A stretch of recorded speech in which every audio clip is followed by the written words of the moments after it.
"You've had a good run here, Mom, but it's time you moved out." He said it so easily, like asking me to pass the salt. No tremble in his voice, no flicker of guilt. Just a fact, delivered with the calm detachment of someone discussing a weather forecast. I sat across the table from him, still holding the spoon halfway to my mouth, oatmeal cooling in its bowl. I thought I misheard. My hearing isn't perfect these days, but this I heard clear as day. "Excuse me?" I asked. Jake looked me dead in the eye, his hand resting casually on the back of the kitchen chair, the same chair his father built 47 years ago. He'd barely finished his coffee.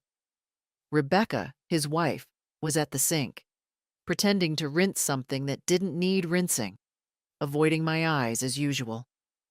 "We've been talking," he said, "and we think it's best if you found a place better suited for someone your age. Maybe one of those nice senior communities." "We've been talking." I see. Not a family conversation. A decision made and simply handed down, like I was an old couch taking up too much space. I nodded slowly, buying time, trying to keep my voice from shaking. "And what brought this on?" Jake sighed as if I were being difficult. "It's not personal, Mom. It's just, this house, it's not really working for us anymore.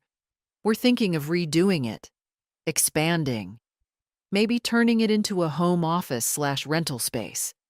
We need flexibility, you know?" I looked around the kitchen. My kitchen. The same ceramic rooster on the shelf, the same yellow paint I chose with my husband. This wasn't just a house. This was my life stitched into wood and walls. I raised Jake here, buried his father from this house. I painted these baseboards with my fingers when I couldn't find a proper brush. Rebecca chimed in, finally turning around. "And we're saying this with love, Helen. We just want what's best for everyone. You included. Everyone, not me. Everyone else." "I see," I said, folding my napkins slowly. "So you've made up your minds." Jake nodded, relieved that I wasn't putting up a fight. "We'll help you look, of course. Maybe even cover the first few months if it's tight. But it's time. You've been here long enough. Long enough." That night, I sat in the living room long after they'd gone upstairs. My chair faced the fireplace, the same one that hadn't worked properly in years. Jake always said he'd fix it, but never got around to it. I didn't light a fire, just sat there with a blanket over my knees, staring at the shadows on the wall. 47 years. I remembered the day we poured the foundation. Tom and I, barely 30, him with a sunburn, and me with blisters from laying tile. We'd built this house board by board, paycheck by paycheck. No contractors, just neighbors, some beer, and a lot of stubbornness. And now I was being asked to step out like I was holding up progress. But I wasn't angry. Not yet. Anger takes energy, and I hadn't decided yet how I felt. What I did feel, however, was something heavier. A kind of settling in the chest. Like dust on a photograph no one looks at anymore. They think I'll just go quietly, find a soft little room somewhere with cable TV and crafts on Tuesdays. They think I'll slip away and not disturb their plans. Maybe that's what they're used to. Me making things easier. I stood up slowly, joints stiff from the cold. Walked to the hallway and turned off the light. Passed the door to Jake and Rebecca's room without stopping, their muffled laughter behind closed doors. I went into my room, my sanctuary, and sat on the edge of the bed. They'd given me no timeline, but I knew it would come soon. They'd start mentioning apartments, brochures would appear on the table, friendly tours would be scheduled. It wasn't about needing space.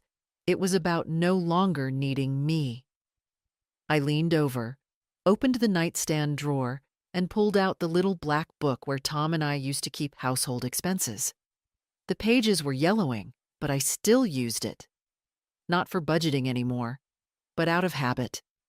There were notes in Tom's handwriting, receipts tucked between pages, and between 2 pages, folded neatly, the original deed to the house. My name, his name, paid off in full 22 years ago. The house was mine. I closed the drawer and sat still for a long time, listening to the silence that lives between the walls of old homes. The thing is, they forgot who they were dealing with. They forgot I built this place with my bare hands and buried my husband with the grace of a woman who does not bend to storms. They forgot I'm not done yet. The first time I saw this land, it was nothing but weeds, rocks, and promise. Tom stood beside me with a folded newspaper in hand and mud on his boots. "It's not much," he said, "but it's ours if we want it." It was 1974. We had $2,000 in savings, 1 rusty pickup, and hearts bigger than our bank account. We signed the papers under a shade tree, using the hood of the truck as our table. That afternoon, we marked the corners of the house with twine and hope. That's what this house was built on. Hope, and a kind of stubborn love that doesn't show up in movies. Tom was no architect, and I was no builder, but between his hands and my will, we made it stand. I mixed concrete with a shovel and poured it barefoot. We borrowed tools, bartered favors, and worked after hours under porch lights. Jake was born 2 years later. His first crib sat in the unfinished hallway. He used to fall asleep to the sound of hammering and wake to the smell of sawdust and cinnamon toast. He doesn't remember any of that. Or maybe he does, and it's just easier not to. The swing in the backyard? I hung that with a torn rope from Tom's fishing shed and an old tire we pulled out of the ditch. The peach tree? Planted the day Jake turned 5. It still blooms, though the fruit's gone bitter. All these things, the little cracks in the hallway tiles, the slope in the kitchen floor, the squeaky 3rd stair, they're not flaws, they're signatures, like wrinkles on a face that has lived long and well. I see those marks and remember who we were, who I was, before life started folding me into the background. I thought about all this the morning after Jake's announcement. I woke early, as always, brewed a pot of coffee, not that anyone else drinks it, and stepped onto the porch. The boards creaked like they always do. Tom used to say that meant the house was greeting you. "It knows your step," he'd grin. The fog was still low, brushing the grass, and the smell of damp earth brought tears to my eyes without warning. Not the kind that fall, the kind that just fill up and sting. I sat on the porch swing, pulled Tom's old flannel tighter around my shoulders, and stared out at what used to be our view. It was mostly houses now, fences, kids with scooters, a far cry from the open field we had back then. Still, I loved it. They want to take it. Not because they need it, but because they think I've had enough of it. I watched the light come up slow, washing the roof lines in soft gold, and I knew what I had to do. I wasn't going to let them sell it from under me. And I certainly wasn't going to pack my things and leave like a guest who'd overstayed her welcome. No. If I was leaving, it would be on my terms. And the house? It wasn't going to them. Not anymore.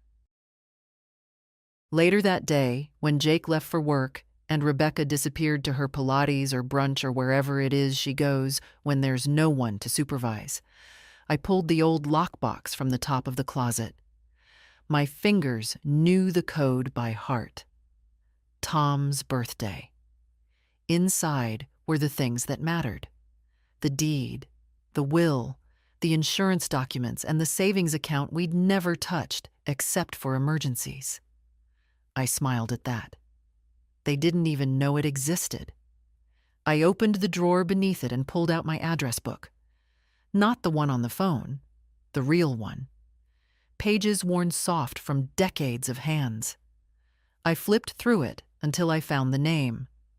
Charlotte Monroe. Realty. Charlotte was an old church friend, a woman who'd lost her husband around the same time I lost Tom. We hadn't spoken in a while, but she always sent Christmas cards, and she'd made a name for herself selling homes in town. I dialed her number. She picked up on the third ring. Charlotte? It's Helen Mayfield. Helen, Lord, I haven't heard your voice in years. I smiled, though my heart was pounding. I need your help.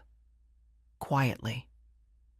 There was a pause on the other end, but not the bad kind. The kind that says someone's listening with both ears. I'm here, she said.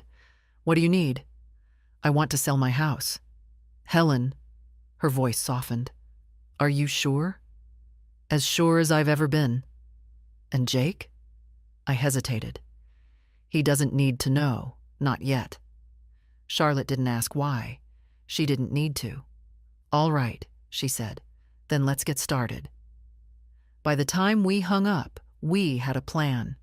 No open houses, no signs in the yard, everything by appointment only, and only with buyers ready to move fast. Charlotte would send a photographer who understood discretion. She knew people, widowed professors, traveling nurses, quiet types who didn't need everything to be shiny and new. The right kind of people. I hung up the phone and looked around the living room. The couch was lopsided. The rug was faded.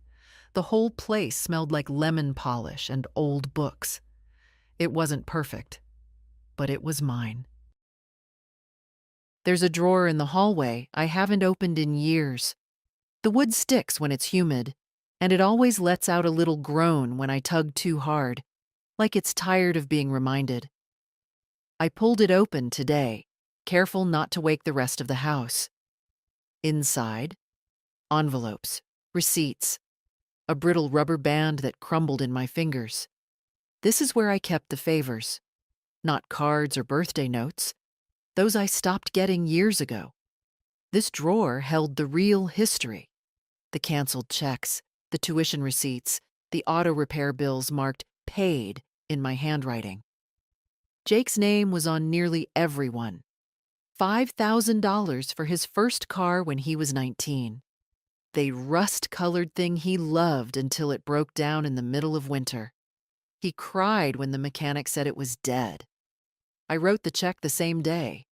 $12,000 for his student loans when the interest started stacking faster than he could breathe. Just until I get on my feet, he said. That was 23 years ago. $8,400 for the down payment on this very house when Jake and Rebecca were struggling after their second baby. We'll pay you back as soon as we can, Rebecca said. She even hugged me. That might have been the last time. I ran my finger along the inked names, the totals, the years. This drawer was a ledger of quiet sacrifices. Every dollar was meant to say, I believe in you, even when they never said thank you. Somewhere along the way, helping turned into expecting. Then expecting turned into entitlement. I didn't mind, not at first. That's what mothers do, right? You hold your kid's hand when he falls, and you never really let go. You stay available. Steady. Background. But background becomes wallpaper, and wallpaper just fades. Jake hasn't asked me how I'm feeling in months, not since that doctor's appointment when I didn't tell him the full truth. I didn't want to worry him. Funny thing is, I doubt he'd have noticed. Rebecca stopped talking to me the day I forgot to buy the oat milk she likes. A week later, I offered to make dinner. She waved me off with that tight little smile. We're doing clean eating now, she said, as if I were a bag of processed cheese. And the kids? They're sweet, but they take their cues from their parents. I'm the woman who lives upstairs and keeps her TV too loud. That's how far I've come, from lifeline to inconvenience. I closed the drawer gently, like tucking in an old child. Later that morning, while they were out, Jake at the office, Rebecca wherever, I walked through the rooms with a yellow pad in hand. Notes for myself. What to keep, what to give away, what to take with me when the time comes. I passed by Jake's old room. It still has the wallpaper we picked out together. Little rockets and stars peeling at the corners now. He wanted to be an astronaut once. I bought him a telescope with my grocery money that year. We lived off soup and bread for weeks. Now he wants me gone. My hand trembled as I wrote, donate bookshelf, keep quilt, toss broken lamp. There's a heaviness to letting go, but there's also clarity. When you strip a life down to what you can carry, it shows you what really matters. I sat on the edge of the bed and looked around. It wasn't sadness I felt. Not really.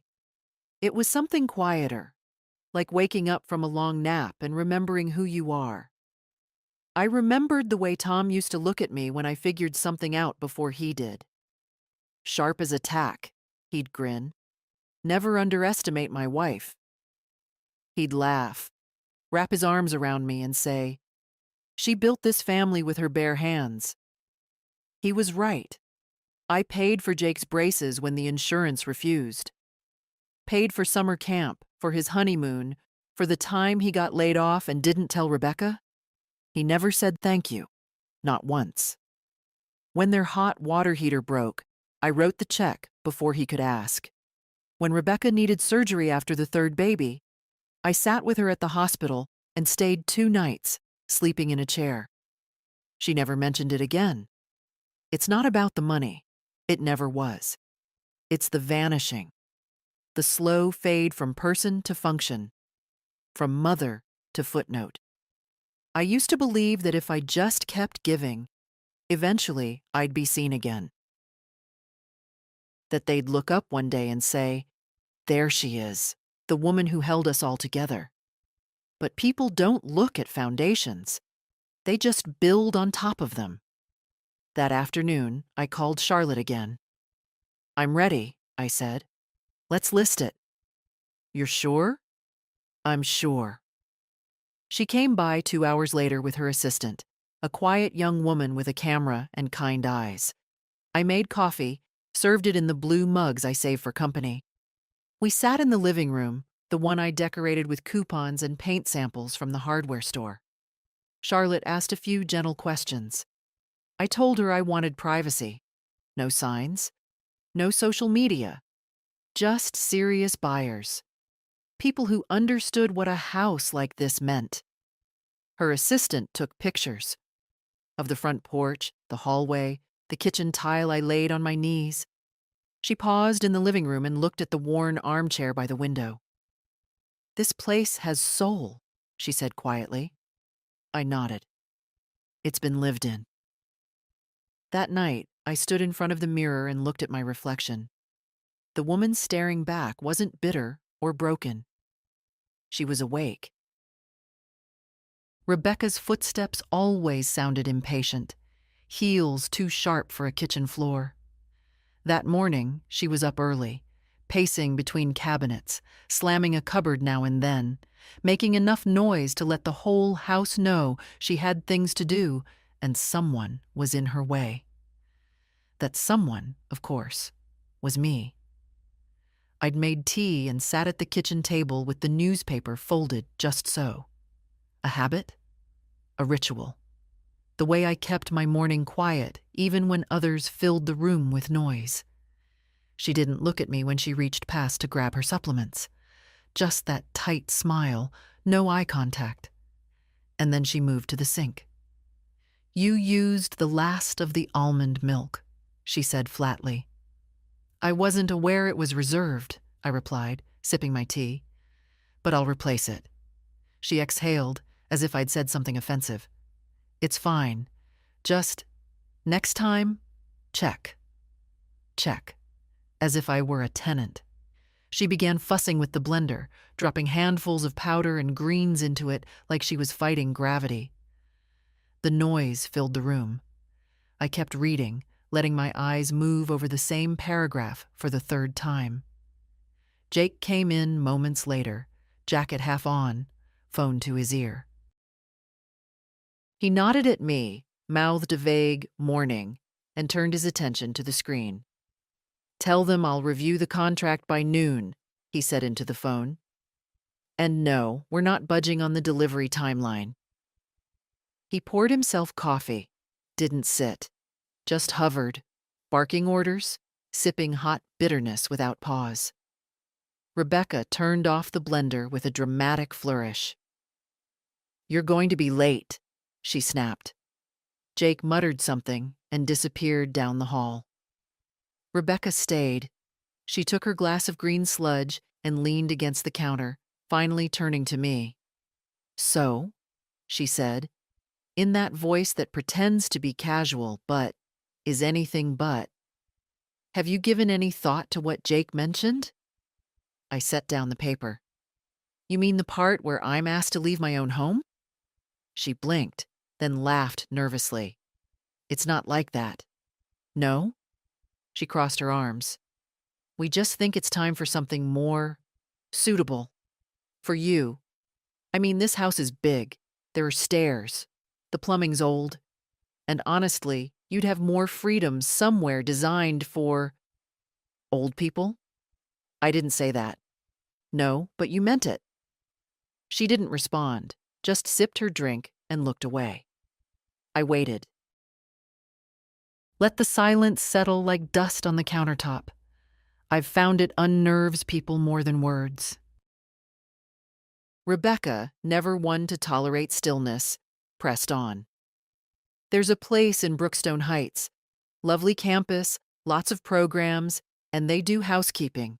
You'd be able to just relax." Relax. As if my current life is some kind of strain on her. I took another sip of tea. "You've been doing research. We care about your well-being." "No, you care about the space." She stiffened. "That's not fair. Neither is pushing someone out because they don't fit the aesthetic anymore." Rebecca rolled her eyes. A tick I've come to expect. "You're making this difficult." "I haven't done anything." "Exactly." She placed her glass in the sink and walked toward the hallway, muttering, "We're just trying to make this work. Don't be so dramatic." Dramatic. "I've cleaned your children's vomit off this floor at 2 in the morning, I wanted to say. "I've baked birthday cakes you forgot to order.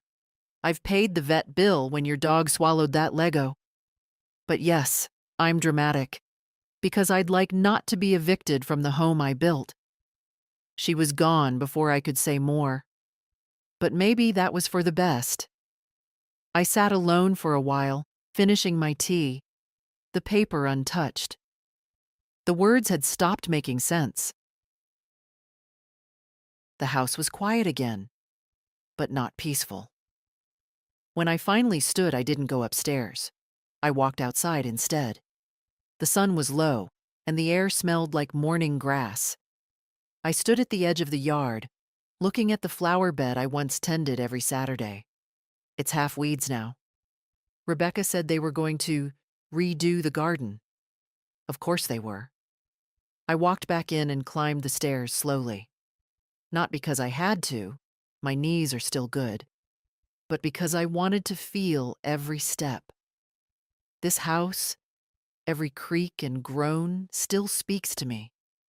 It tells me where Tom spilled paint, where Jake scraped his elbow trying to slide down the banister, where I sat for hours after getting the call about my sister's cancer. This house has held my whole life, and now I am being held at arm's length within it.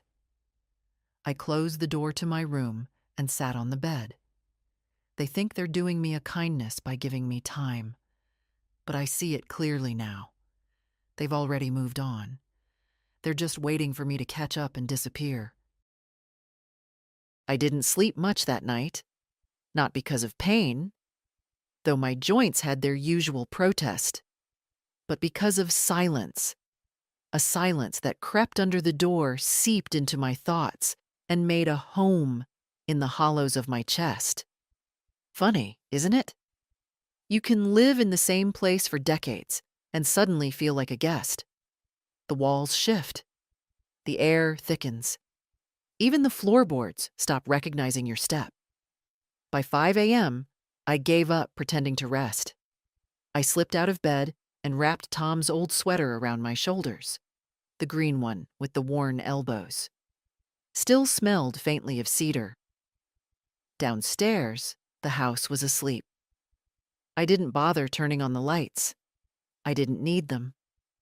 I knew every corner, every creak, every place where the floor dipped just slightly. In the kitchen, I moved slow. Kettle on, mugs out.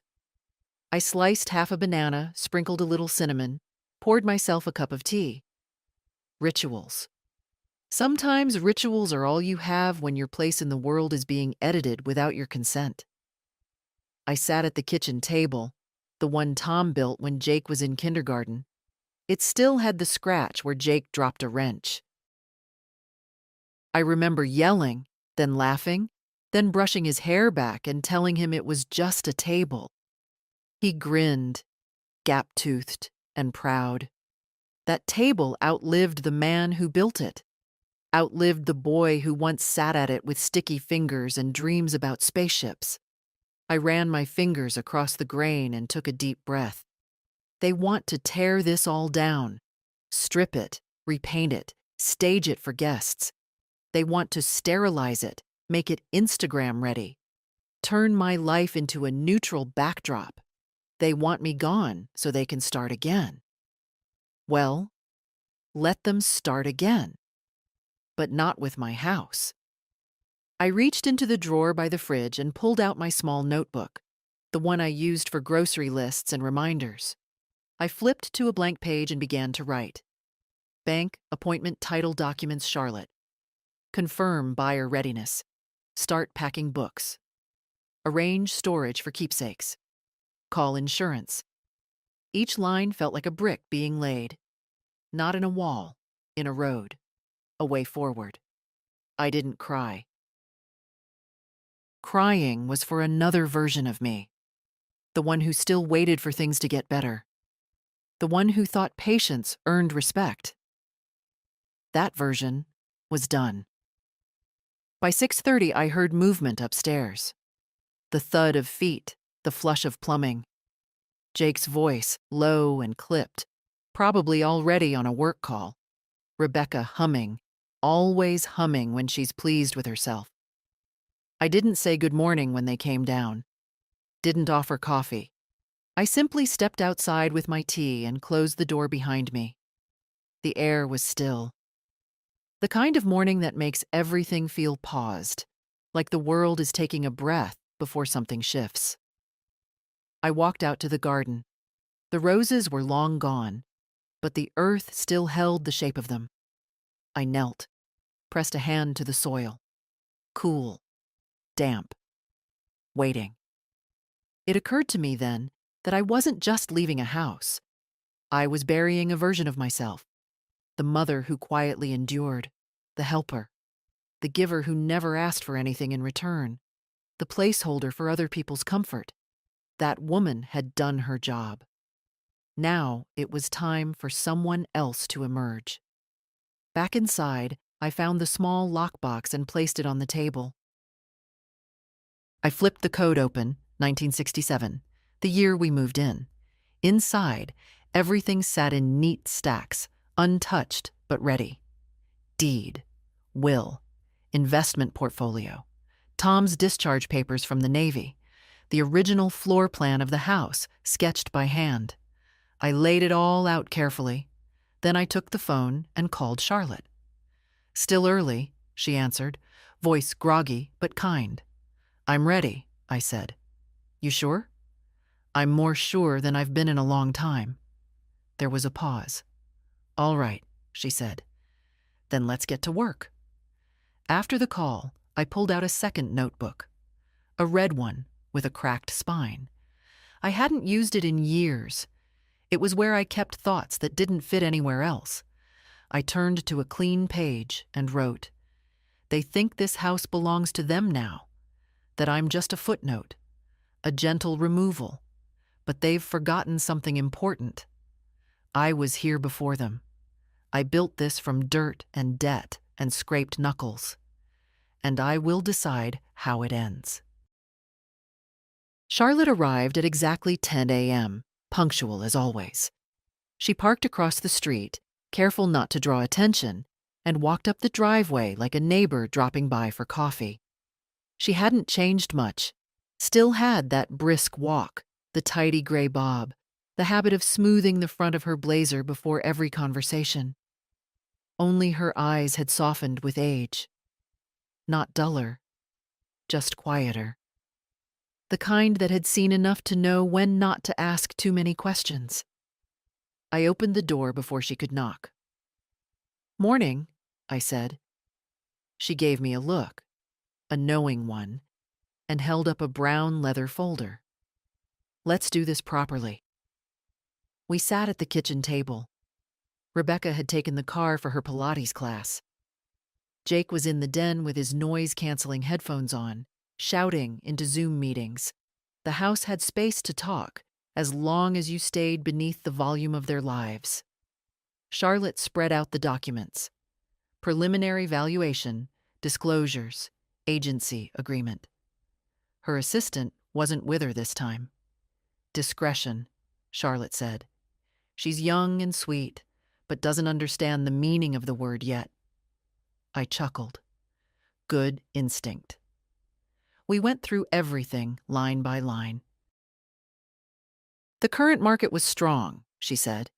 "The neighborhood, despite its gentrification, still carried weight. The house, though dated, had character. Buyers loved character these days." "What kind of buyer are you thinking?" she asked. "Someone who needs a home," I said simply. "Not a status symbol." She nodded, made a note. "No flippers then." "No flippers. No developers.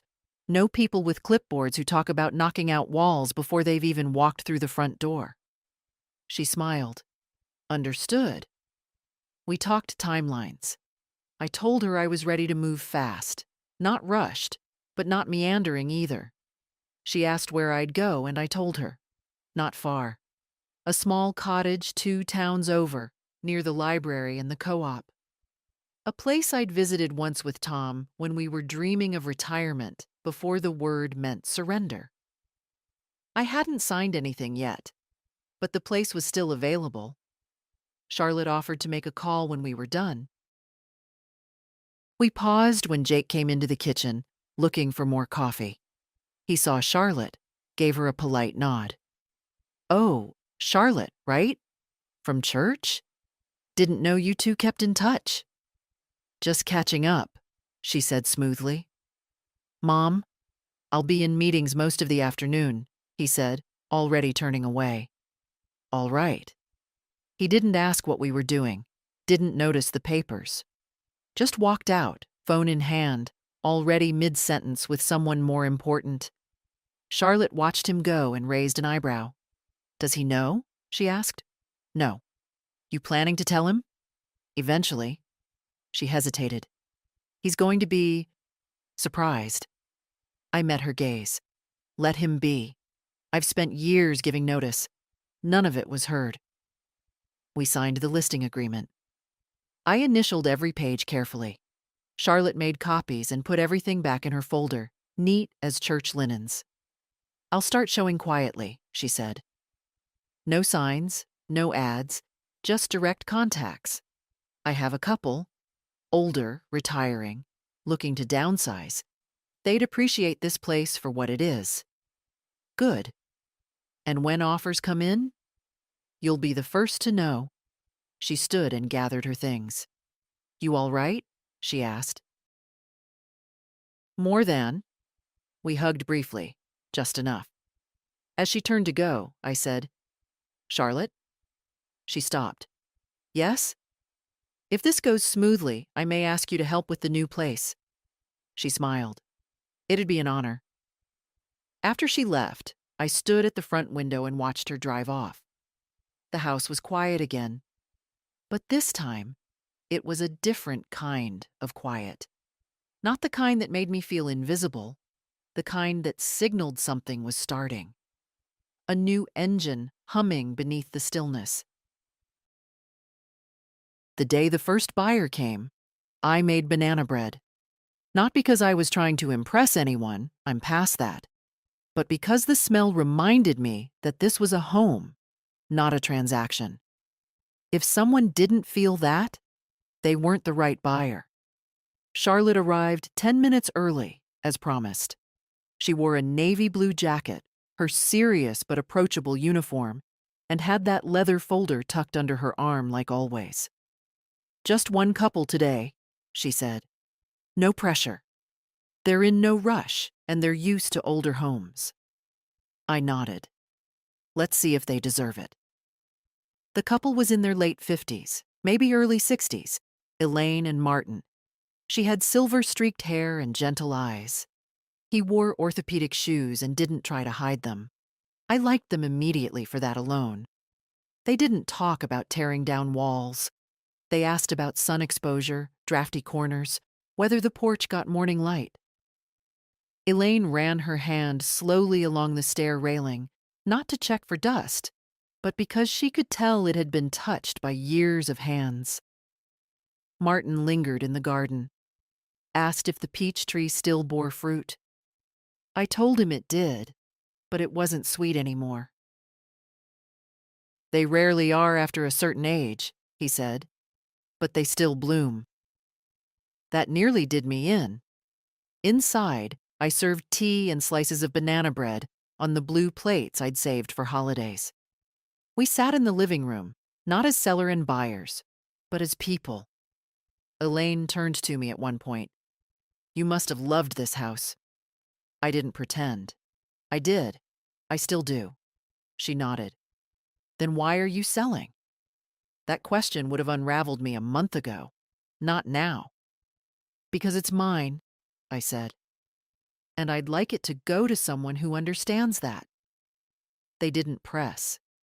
Didn't poke for the family drama hiding under the rugs.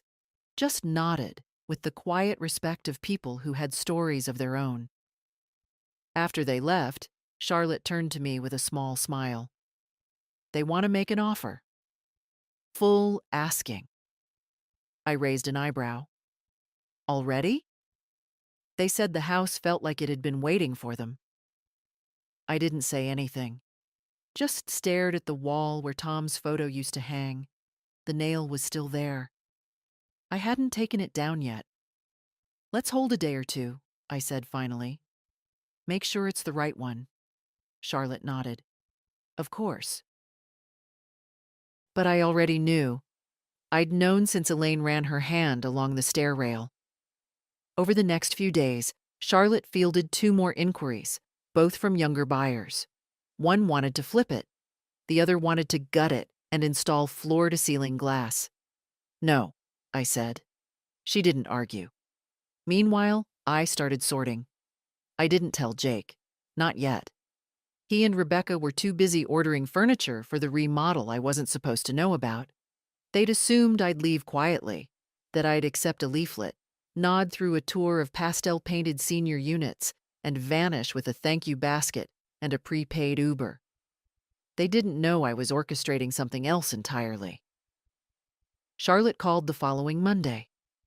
They're ready to formalize the offer. They've waived inspections. I smiled.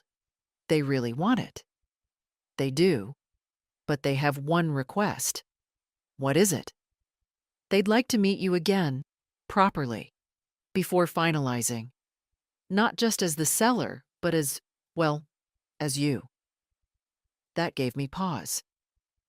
In this world, people don't ask for conversations. They want keys and square footage, not the fingerprints behind the wallpaper. But Elaine and Martin weren't people who rushed. Tell them I'll bake something. That Wednesday We sat again at the same kitchen table. I served peach cobbler this time, bitter but warm. The kind that needed vanilla ice cream to balance it, though I didn't have any left. They didn't mind. They brought their own. Elaine took a long look around after dessert. "We'll take care of it," she said softly. "The garden, the porch, even the creaky stair. We won't strip it down." Martin nodded. "We're not trying to change it. We just want to live in it." I believed them. That evening, after they left, I sat with Charlotte by the window. "I want 2 conditions in the agreement," I said. She raised an eyebrow. "First, they can't start any major demolition for a year. No walls, no floors, no gutting. Just living." She nodded, scribbling notes. "Second, I want one last morning here after closing. Alone." Charlotte looked at me for a long time, then quietly said, "I'll make sure of it." It's strange what your hands remember. The curve of a teacup, the squeak of a drawer, the way Tom's signature used to trail off at the end, like he was always in a hurry, but didn't want to be rude. My hands remembered those things this week as I pulled out files, signed forms, and watched 30 years of paperwork pass through my fingers like water. The sale was moving faster than I'd expected. Charlotte was efficient like that. And now it was time to make it official. The buyers had signed. The bank was ready. All that remained was for me to put pen to paper and untie the knot that had held this house to my name since 1974. I didn't cry. I thought I would. But by the time I sat in that too-cold office with a pen that looked too shiny for something so final, the tears had dried up before they began. The escrow officer, a polite young woman named Danielle, walked me through every line. "Sign here and here. This initial means you agree to vacate by—" "I know what it means." She blinked. "Yes, ma'am." I didn't mean to sound sharp. I just wanted it done. Quick cuts, not slow ones. I signed everything. When she slid the final sheet toward me, she paused. "This page confirms wire transfer instructions. You'll be receiving the funds here?" She pointed to the account I'd opened years ago, the same one Jake didn't know about, the same one I'd kept separate, not out of secrecy, but survival. "Yes," I said, "but I'll be transferring most of it to a trust." "For myself," I said. Then, after a beat, "and someone who still sees me." She nodded, not pushing, just typed something into her computer and clicked her way out of my history. By the time I left the office, the documents were already on their way to the buyers. In less than 72 hours, it would be done. The house would no longer be mine, or Jake's, or Rebecca's. It would belong to people who asked permission before touching the stairs. I went straight to the bank. Linda was working. The branch manager who'd helped me refinance back when Tom was still alive. She'd aged, but she still wore the same red-framed glasses and lipstick that said she wasn't ready to go quietly. "Mrs. Mayfield," she said, standing to greet me. "We got the notification this morning. Congratulations." I sat across from her desk. "I need to set up a living trust. Quietly." She didn't blink. "How much discretion?" "Enough that no one can get curious without my say-so." She nodded. "We can do that." We spent the next hour going over forms, protections, options. I designated myself the primary beneficiary and trustee. Then I added a secondary name. Ellie, my granddaughter. The only person in that house who still asked me if I'd eaten. The only one who remembered to knock before entering my room. The only one who ever said, "Grandma, are you okay?" And meant it. Linda reviewed everything and slid the papers over. "You'll need to tell her eventually," she said gently. "I will," but not now. Let me leave this life before handing her the key to the next. Linda nodded. Understood. On the way home, I stopped by the hardware store. Bought 3 boxes, 2 rolls of tape, and a thick black marker. That night, while Jake and Rebecca were out, dinner with clients or whatever excuse they'd given, I started packing. Not everything. Not yet. Just the parts that mattered. Tom's fishing journal, my recipe cards, the quilt from my mother, a photo of Jake when he was still mine. 5 years old, missing teeth, hugging my leg like I was the whole world. I wrapped it carefully and labeled the box. Keep. Fragile just like me. There's a sound that only empty rooms make. A kind of echo. Not loud, not sharp, but soft and hollow, like breath in a church after everyone's gone. I heard it for the first time in years when I took down the curtains in the guest room. Dust floated in the late afternoon sun, and I stood there for a long time, just watching it settle. I'd forgotten this light, golden, quiet, the kind that makes everything look like it's part of a memory. The closet was already empty. I'd packed what little I wanted days ago. 1 suitcase, 2 boxes. Everything else, the things I thought I'd one day pass down, I'd either donated or left in a neat pile by the door, labeled free. Jake wouldn't miss them. Rebecca certainly wouldn't. They were supposed to be away for the weekend. A conference. I didn't ask where. I didn't need to know. I moved through the house slowly, room by room, closing drawers, wiping down shelves. Each space held a story I didn't have the strength to retell. The hallway still had the growth chart I'd penciled in when Jake was little.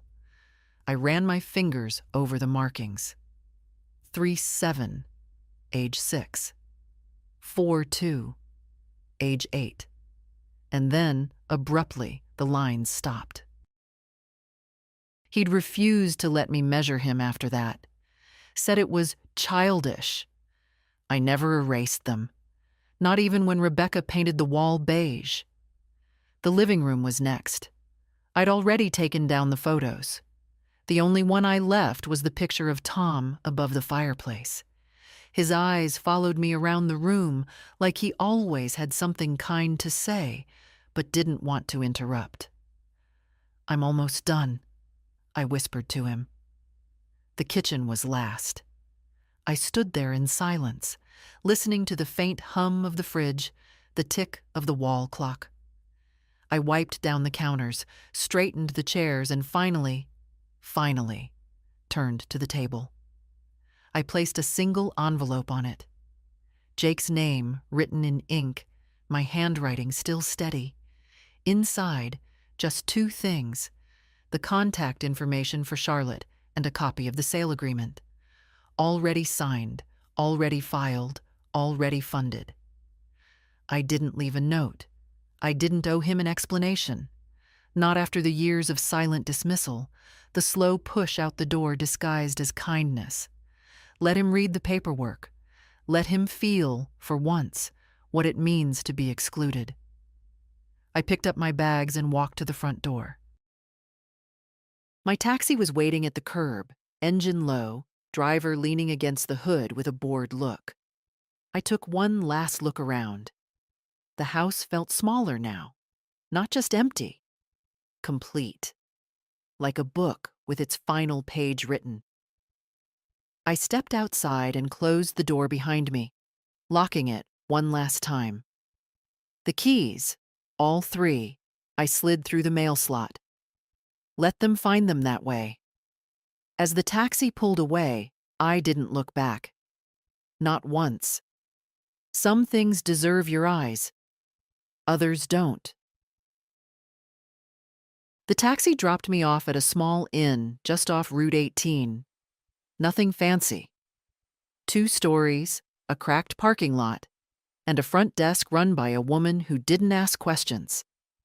That's what I needed. A place to be invisible for 2 days while everything shifted behind me. I checked in under my maiden name. Old habit. Tom used to joke that Helen Grant sounded like a librarian who knew everyone's secrets. I liked that version of myself. Still do. My room was simple. One bed, a desk, a television with bad reception, and curtains the color of weak tea. I didn't unpack. Just set the suitcase in the corner and placed my phone on the nightstand, screen down. The first night, I slept 10 hours. A deep, dreamless kind of sleep. The kind you only get when something heavy has finally been set down. The next morning, I walked to the diner across the street. Ordered pancakes and coffee. The waitress, a girl with tired eyes and chipped polish, didn't try to chat. Just refilled my mug without being asked. Kindness. The quiet kind. At noon, Charlotte called. "It's done," she said. "The funds have cleared. The papers have been recorded." I let that sink in. I looked out the window at the street, the cars, the people walking past with no idea what had just happened. "And the keys?" I asked. "Delivered this morning. I gave them the letter you left." "Did they read it?" "They didn't need to. They just smiled." I closed my eyes. For a moment, I said nothing. "I'll wire the rest to your trust account today," she added. "The rest is yours to do with as you please." I nodded. "Thank you, Charlotte. You sure you don't want to be there when he sees it?" "No," I said. "Let him find it the way he found me." Too late. We ended the call. I left a generous tip and walked back to the room, the October wind cutting through my sleeves, but I didn't mind. I was lighter now. I was free. At 3:14 p.m., my phone rang. Jake. I didn't answer. At 3:17, he called again. Then again. By 3:22, the messages started. "Mom, where are you? Why is there a sold sign in front of the house? What is going on? Call me now." Then Rebecca. "Is this a joke?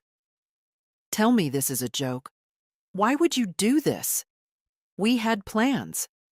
I laughed at that one. Plans. I spent 30 years fitting myself around their plans, around their needs, their moods, their calendars. I was the background music to their lives, expected to play on cue, but never too loudly. Well, the music had stopped. At 4:06 p.m., Jake sent the longest message yet. "Mom, I don't understand. Why would you sell the house without telling us? We were going to renovate, make it nice again. You could have lived there with us. We were trying to help you. You've put us in a really difficult position. The kids are confused. Rebecca is furious. Please call me. We need to fix this." I read it twice. Not once did he ask if I was okay. Not once did he say, "I'm sorry." Only, "You've put us in a difficult position. No, son, you did that all by yourself." That evening, I poured myself a glass of wine from a bottle I'd bought in 1998 and never opened. I'd packed it in the suitcase, knowing it would come in handy. I sipped it slowly, watching the sun disappear behind the old gas station across the street. It didn't matter that the view wasn't perfect. It was mine. I was no longer waiting for someone to notice I was unhappy. I'd taken my unhappiness and turned it into movement, into action, into boundaries they never thought I'd draw. At 7 p.m., I turned off my phone. Not because I was angry, because I was done. I returned on a Tuesday. The new place wasn't ready just yet, but I didn't need long, just one morning, as I'd requested, to say goodbye on my own terms. Elaine and Martin had graciously agreed, through Charlotte, to leave the door unlocked until noon. I arrived just after dawn, walking up the front path like a guest in my own story. The garden was still there, ragged but patient, the peach tree standing bare but unbothered. The light over the porch flickered slightly. A bulb I'd meant to change for years. Inside, the air had shifted. Not cold, just different. The furniture was gone. The echoes were back. I stood in the doorway for a long moment, letting the quiet wrap around me. I didn't know he'd be there. Jake. He sat in the living room, my living room, on the floor, legs bent awkwardly, arms resting on his knees like a boy in trouble. He looked up when I stepped in. His face was pale, drawn in that particular way men get when they haven't slept and still want to pretend they're in control. Mom. I didn't answer. He stood too quickly, as if realizing how small he looked from the floor. You sold it, he said. Without telling us. It wasn't yours to know. He opened his mouth, closed it, tried again. You could have said something, given us a chance to what? Convince me to stay quiet a little longer? Pack boxes with a smile? We could have worked something out. No, I said. You would have worked me out, like an equation. One more obstacle between your ambition and your perfect floors. He looked wounded. That stung. Not because I pitied him, but because I'd raised a man who still didn't understand the weight of dismissal. Do you have any idea how this feels? He said, stepping closer. To come home and find everything gone? I stared at him. I do. He froze. I let the words hang there, still and sharp. I know what it's like to walk into a room that was once mine and feel like a stranger, I continued. To be told, gently but clearly, that I don't belong anymore. That's not what we meant, he said quickly. Things were tight. We were trying to make it work. Work for who? He didn't answer. I raised you in this house, I said.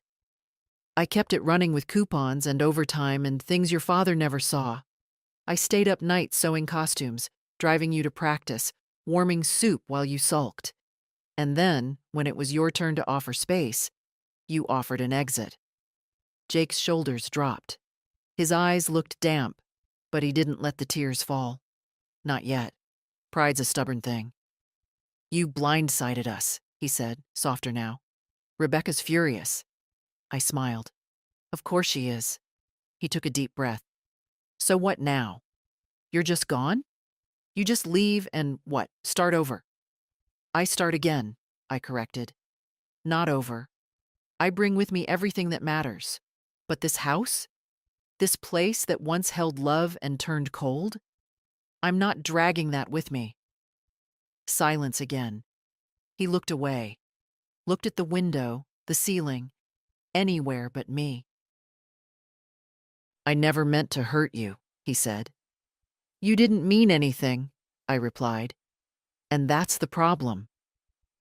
He flinched like I'd struck him. I walked past him, slow and deliberate, and stepped into the kitchen one last time. I ran my hand over the counter. I could still feel the heat from pies, the stickiness of spilled juice, the weight of elbows leaning during long talks. The table was gone, but the indentations in the floor remained. Jake stayed in the doorway, watching me. I don't know what to say, he said. Then don't say anything. He blinked. Just remember, I added, turning to face him. I left with grace. You gave me no choice, but I took mine. I stepped past him without waiting for a reply. Out the door, down the path. He didn't follow, and I didn't turn around. When I left the house that day, I thought that would be it, that the chapter was closed and I could walk away without the echo following me. But silence has a way of trailing you, whispering in your steps, settling into your bones. Jake didn't call for 3 days. Neither did Rebecca. I expected anger, maybe guilt, but the quiet was heavier than either. I didn't check my phone often. I didn't need to. I knew what he was thinking, that silence would punish me, the way people go cold when they've lost control. I spent those first few days in a furnished rental, small but clean, the kind of place made for transitions, not lived in, just borrowed. A kettle, a bed, a lamp that flickered if you touched the cord too hard, peaceful in its emptiness. For the first time in years, I could hear my own thoughts without someone sighing in the next room. I thought about the day Tom and I brought Jake home from the hospital, how we didn't even have a crib. He slept in a drawer lined with blankets. How tiny he was. How his fingers curled around my thumb like it was the only thing keeping him on earth. I wondered when that grip had loosened. On the fourth evening, my phone rang again. Jake. I didn't answer. Then another call. Then a text. Please, I need to talk. I let him wait.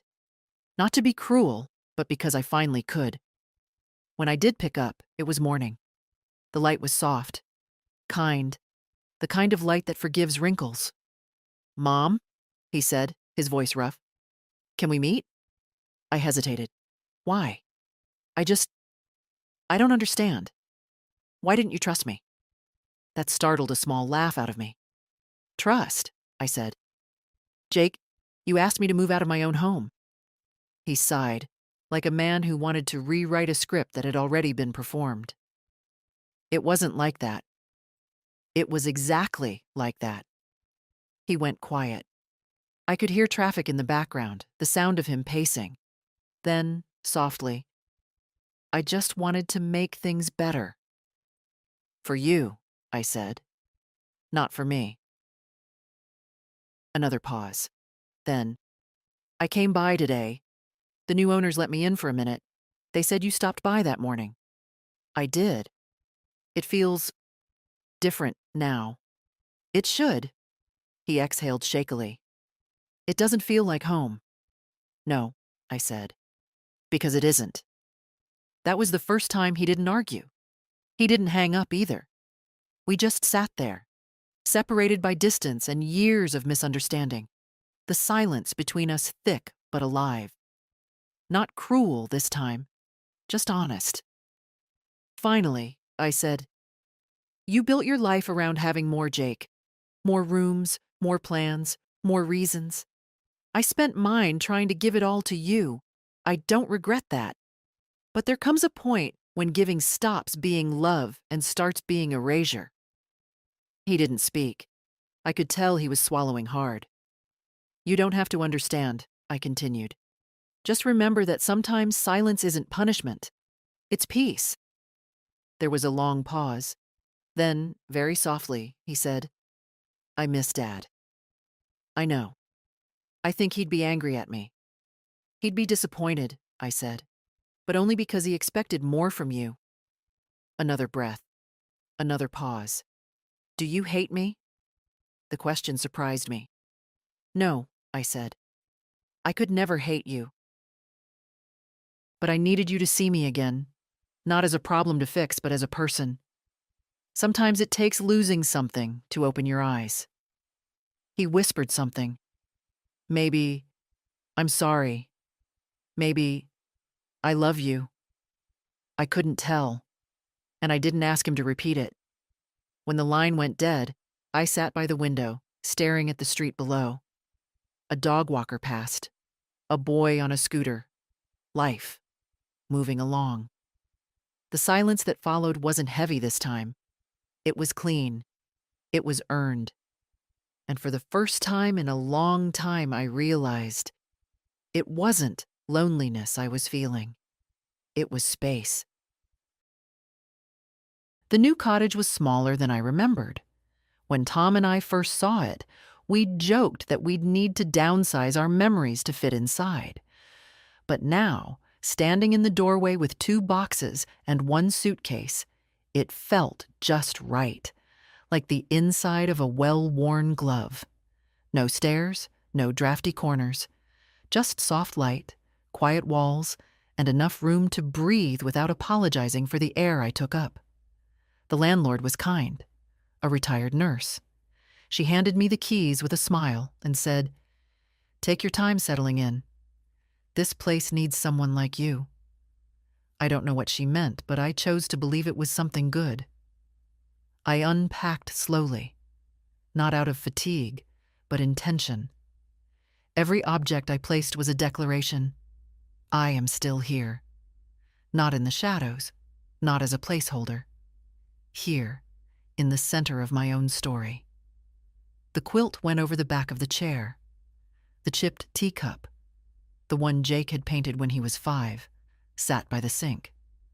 Tom's flannel hung on the coat hook. The photograph of me holding newborn Jake stayed in the drawer. Not out of shame, out of privacy. By the end of the first week, the space began to feel like mine. I went to the co-op on Wednesday. The girl at the register smiled without rushing me. On Thursday, I signed up for a reading circle at the library, not because I wanted to talk, but because I wanted to listen. It was strange to build something for myself without asking permission.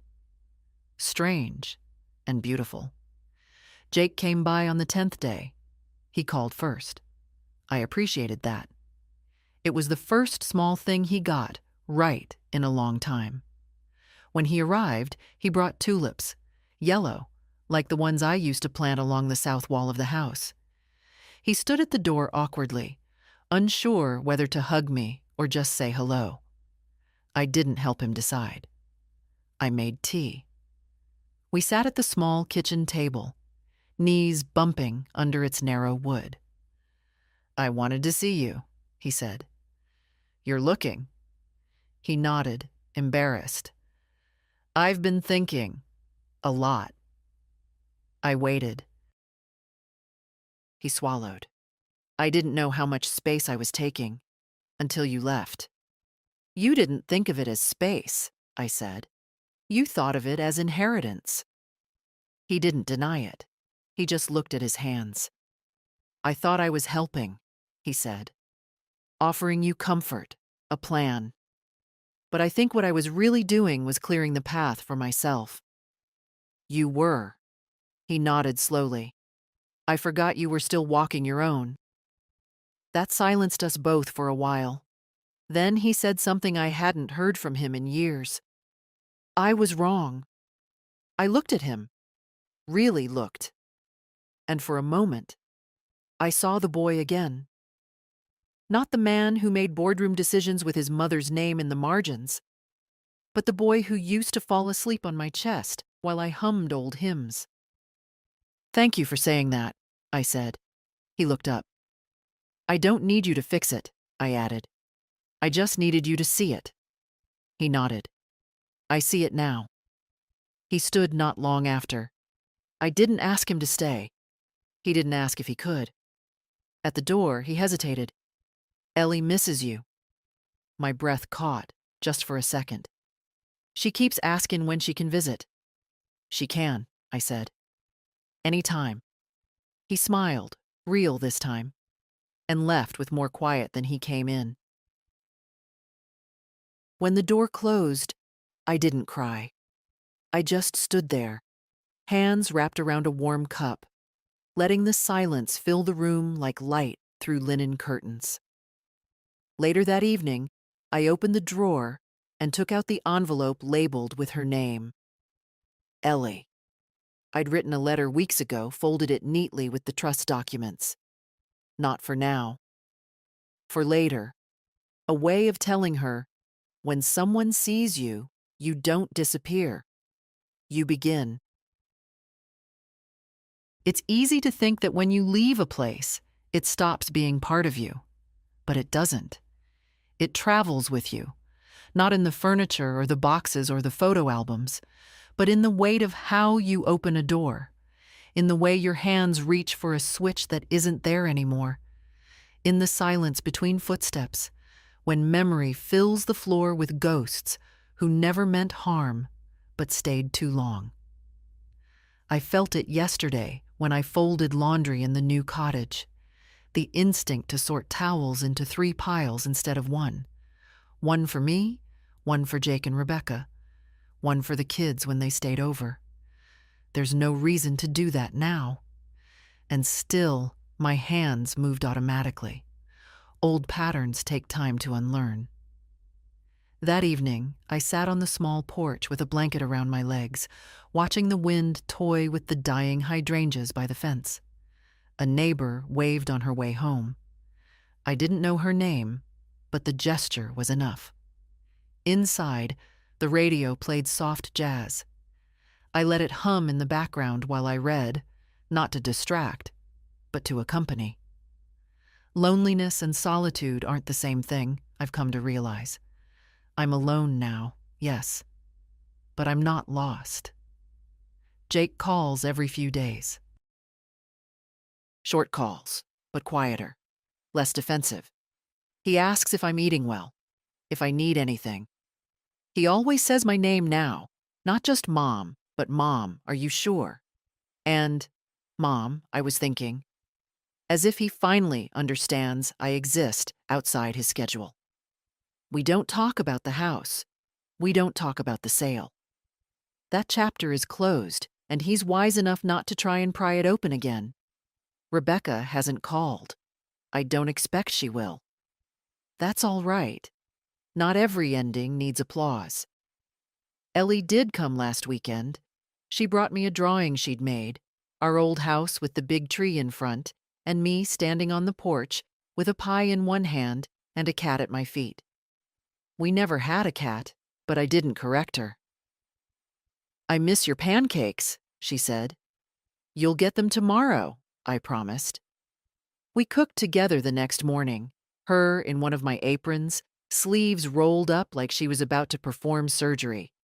She cracked the eggs too hard, spilled the milk, and grinned with a gap-toothed smile that made something bloom in my chest. After breakfast, we sat on the floor with a photo album. Is this Daddy? She asked, pointing at a picture of Jake in high school. It is. He used to wear that same flannel every day. She looked amazed. He had hair. We laughed. Then suddenly she turned serious. Why don't you live with us anymore? The question came like a pebble in the quiet, small but rippling. I thought for a moment, then answered as truthfully as I could. Because sometimes when people stop seeing you clearly, you have to walk away so they remember what they're missing. She frowned, thinking. Did it work? I smiled. Ask your dad. That night, after she'd gone back home, I sat with the album still open in my lap. The past no longer felt heavy, just full, like an attic you'd finally organized. Everything still there, but no longer on top of you. I looked at a picture of Tom, standing in the yard with a hammer in his hand, the frame of the house behind him, half-built, full of dreams. We had nothing back then. No blueprint, no safety net. Just love and a mutual agreement to figure it out as we went. That was enough. It still is. There's a rhythm to endings, if you're quiet enough to hear it. It doesn't come with fanfare. It isn't always clean. But it has a weight. A final click in the lock. A drawer that finally closes. A voice inside you saying, "You did it." That was the last page. I heard it this morning as I made tea. The kettle's whistle rising just as the light hit the kitchen tiles. My chair pulled out an inch too far, then tucked back in. The cupboard door, always a little sticky, closing on the first try. A good ending doesn't always look like a triumph. Sometimes it looks like peace. The cottage has settled around me. Not like the old house, which pressed in with memory and expectation. This place exhales. It lets me move without apology. There are no chores waiting to be noticed, no conversations to tiptoe around, just days that belong only to me. And the strange thing is, I didn't even know how much I needed that. Today I went to the post office. The woman behind the counter knew my name. "You've got something from the library," she said, sliding a padded envelope toward me. "New audiobook, I think." It startled me, that kindness. Not because it was rare, but because I was finally still enough to feel it. When I came home, I found a letter in the mailbox. Not a bill, not junk. A letter. Thick envelope, familiar handwriting. Jake. I sat on the porch with my tea and opened it carefully, as if the paper might bruise. Inside, 2 pages. No drama, no groveling, just words. I'd waited a long time to hear. "Mom, I've been talking to Ellie. She told me what you said, that when people stop seeing you, you have to walk away. I've been thinking about that a lot, and I want to tell you. I'm starting to see you again. Not just as my mother, but as a person. I don't know how to make up for the years I didn't, but I'm trying. Ellie says you made pancakes better than anyone else. Maybe sometime you'll let me come too. Love, Jake." I held the letter in my lap for a long time. Not because I didn't know how to respond, but because I didn't need to respond right away. Some things deserve to sit still, to breathe, to be felt fully before they're answered. Later that afternoon, I pulled out the second envelope, the one with Ellie's name on it. I had written it weeks ago, folded carefully around the trust documents, sealed with the quiet intention of legacy. Not wealth, not property, just truth. I took a pen and added a final note at the bottom. P.S. If they ever make you feel small, remember this. You come from a woman who sold her house while they were at work, not out of spite, out of clarity. You don't owe anyone your silence, not when your voice has something to say. I placed it back in the drawer, not for now, but for when she's old enough to understand that courage doesn't always raise its voice. Sometimes it just packs a bag, closes a door, and begins again. As the sun dipped low behind the fence, I stood by the window and watched the wind move through the grass. No music, no tears, just a quiet kind of victory, the kind that no one can take back.